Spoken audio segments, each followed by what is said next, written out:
Recipe Chris kitchen में आज मज़ेदार सी चटनी बन रही है। इमली की चटनी, आलू बुखारे की चटनी, उसके अलावा जितनी चटनी आती है उससे ज़्यादा मज़ेदार बनेगी। तो वीडियो को एंड तक देखना है, कुछ भी स्किप नहीं करना है। तो बिस्मिल्लाहिर्रहमानिर्रहीम, अस्सलाम वालेकुम। इस रेसिपी के लिए मैंने लिए हैं 2 अदद आलू।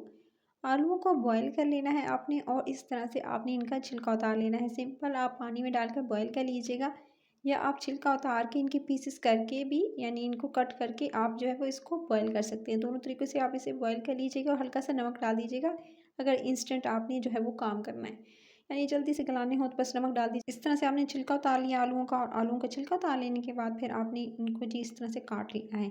अच्छा, इनको पहले काट लेंगे। अच्छा, इसके 2 तरीके हैं, या तो आप काट के उसके बाद पीसेस में, और उसके बाद क्योंकि बहुत अच्छी तरह से बिल्कुल कच्चा नहीं होना चाहिए, बिल्कुल हार्ड नहीं आपने इसे बॉयल करना है, एकदम आपने इसे बिल्कुल नरम यानी बिल्कुल फुली डन करना है। आपने सही उबला हुआ आलू होना चाहिए उसके बाद आपने, ताकि आपको मैश करने में आसानी हो। आप इस तरह से फिर इसे क्या करेंगे, एक बाउल में शिफ्ट करेंगे और उसके बाद आप इसे फोक की मदद से या मैशर की मदद से आप इस पोटैटोज़ को जितने भी हैं वो दोनों को आप अच्छे से मैश कर लेंगे। वीडियो को एंड तक देखेंगे, तो स्किप नहीं करेंगे, तो रेसिपी को ईज़ी और अच्छे तरीके से बना सकेंगे और जायका वैसा ही आएगा जिस तरह की ये चटनी जो है मोस्टली जो है बड़े-बड़े जो रेस्टोरेंट्स में मिलती है। उसके अलावा जितने भी मज़ेदार स्नैक्स बनाए जाते हैं, चाहे वो ठेलों में मिल रहे हों, उनके साथ ये सर्व की जाती है। उसके बाद आपने इस तरह से इसको जी मैश कर लिया, उसके अंदर शामिल करना है आधा टीस्पून सफ़ेद ज़ीरा भुना हुआ। उसके साथ इसके अंदर जाएगी हल्दी, हल्दी इसके अंदर जानी है हाफ़ टी स्पून। उसके साथ आपने इसके अंदर शामिल करनी है कुटी हुई लाल मिर्च हाफ़ टी स्पून। ये रेसिपी 2 आलू के हिसाब से है, सो इस हिसाब से जो है वो स्पाइसेस आपने ऐड करने हैं। उसके बाद आपने कश्मीरी लाल मिर्च भी आधा टीस्पून और नमक जो है वो भी आधा टीस्पून या हस्ब ज़ायक़ा शामिल करके आपने इसको बहुत अच्छे से मिक्स कर लेना है। सिंपली आलू को मिसालों के साथ मिक्स कर लेंगे और अच्छे से इसकी मिक्सिंग करने के बाद फिर जी इसके अंदर जो चीज़ जाएगी सीक्रेट इंग्रेडिएंट्स, यानी इसके अंदर जो जितने भी थे वो मैंने इसके अंदर डाल दिए हैं। और स्पाइसेस में चाहें तो इसके अंदर भुना हुआ जो थोड़ा दरदरा पिसा हुआ आप इसके अंदर धनिया ऐड कर सकते हैं, लेकिन ऑप्शनल है। उसके बाद आपने इसके अंदर गर्म पानी ऐड करना है।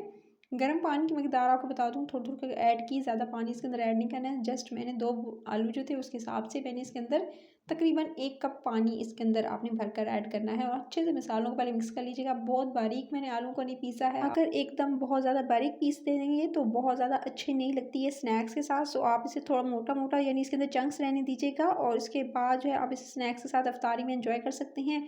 इस वीडियो को वॉच मी लेटर पे लगा लीजिएगा, जो सेव कर लीजिएगा। जब आप रमज़ान में देखेंगे इसको तो दोबारा इस वीडियो को देखकर बना सकेंगे। उसके बाद आपने अच्छे से इसके अंदर 1 कप पानी डालकर उसके बाद एक पैन लेना है, और पैन के अंदर आपने इसको डाल देना है, इस सारे के सारे मिक्सचर को जो आपने रेडी किया है। उसके बाद आपने इसको हल्की आंच पे हल्का हल्का उबलने देना है, ज़्यादा नहीं, बस हल्की आंच पे। जो पानी आपने इसके अंदर शामिल किया था, ये आपको पीसेस नज़र आ रहे हैं ना, बस इतने इतने पीसेस इसके अंदर रहने दीजिएगा आलूओं के।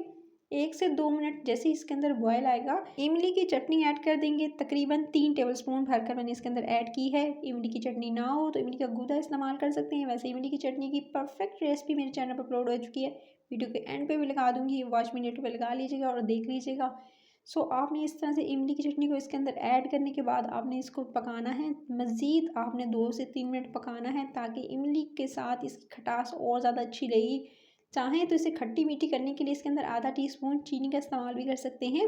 सिर्फ और सिर्फ आधा टीस्पून ही कीजिएगा, इससे ज़्यादा मत कीजिएगा।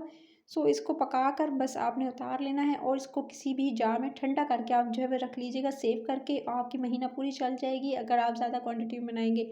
रेसिपी अच्छी लगी तो रेसिपी के चैनल को सब्सक्राइब, वीडियो को लाइक और शेयर ज़रूर कर लीजिएगा। कमेंट सेक्शन में बताइएगा रेसिपी कैसी लगी। रमज़ान से रिलेटेड मज़े मज़े की झटपट सी रेसिपीज़ लेकर आती रहूँगी, तो सब्सक्राइब कर लीजिएगा। अपना ख्याल रखिएगा। Till the next video, take care.